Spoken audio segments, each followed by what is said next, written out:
नमस्कार दोस्तों, आज हम एक ऐसे वीर योद्धा के बारे में जानेंगे जो अपने पिता के गर्भ से पैदा हुए थे।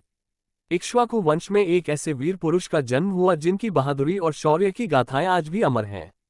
वे भगवान श्री राम के पूर्वज थे और इतने पराक्रमी कि एक ही दिन में तीनों लोकों पर विजय प्राप्त कर ली थी। रावण को उन्होंने युद्धभूमि में परास्त किया और देवराज इंद्र तक को ललकारने का साहस दिखाया। किंतु अपनी सत्ता बचाने के लिए इंद्र ने उन्हें छलपूर्वक मार डाला। इस महान योद्धा का नाम था मानधाता। आइए जानते हैं इनके जीवन से जुड़ी महत्वपूर्ण बातें। मानधाता की कथा महाभारत, भागवत पुराण और वाल्मीकि रामायण में वर्णित है। उनकी जन्म कथा अत्यंत अद्भुत है। वे अपनी माता के बजाय पिता इक्ष्वाकु वंश के राजा युवानाश्व के गर्भ से जन्मे थे। युवानाश्व धार्मिक और पराक्रमी राजा थे। उन्होंने 1000 अश्वमेध यज्ञ किए, ब्राह्मणों को दान दिए और कई श्रेष्ठ यज्ञ संपन्न करवाए। किंतु संतान सुख उनसे दूर था।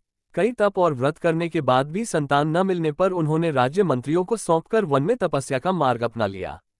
महर्षि च्यवन ने युवानाश्व की संतान इच्छा को जानकर एक कलश में सिद्ध जल तैयार किया था, जिसे रानी को पीना था। किंतु एक दिन जंगल में प्यास से व्याकुल युवानाश्व ने वही जल पी लिया। महर्षि ने बताया कि अब नियति बदल चुकी है, यह बालक उनके गर्भ से ही जन्म लेगा। सैकड़ों वर्षों बाद युवानाश्व की बाईं कोख से एक तेजस्वी बालक का जन्म हुआ। देवताओं ने उसके दर्शन किए और इंद्र ने उसके मुख में अपनी अंगुली रखकर कहा, मामा धाता, अर्थात यह मुझे ही पिएगा। इसी से उसका नाम पड़ा मानधाता। जन्म के समय ही वह असाधारण तेज और बल का धनी था।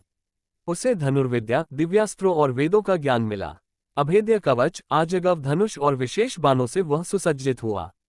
राजा मानधाता ने पृथ्वी पर अपना अजेय साम्राज्य स्थापित किया।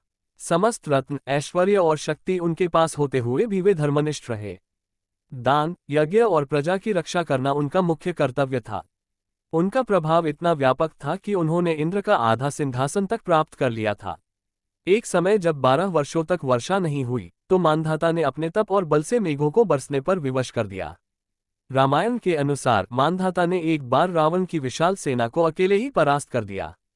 रावण ने उन पर रौद्रास्त्र, गंधर्वास्त्र और अंततः पाशुपतास्त्र तक चलाए, लेकिन मानधाता ने अपने दिव्यास्त्रों से उनका सामना किया। युद्ध इतना भयंकर हो गया कि गालव और पुलस्त्य ऋषि को आकर युद्ध रोकना पड़ा। मानधाता ने जब समस्त पृथ्वी को अपने अधीन कर लिया तो उनका अगला लक्ष्य देवलोक था।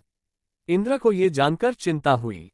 उन्होंने छल से कहा, पहले पृथ्वी पर अपनी संपूर्ण सत्ता स्थापित करो, फिर स्वर्ग की ओर बढ़ना। इंद्र ने उन्हें बताया कि मधु दैत्य का पुत्र लवणासुर उनकी आज्ञा नहीं मानता।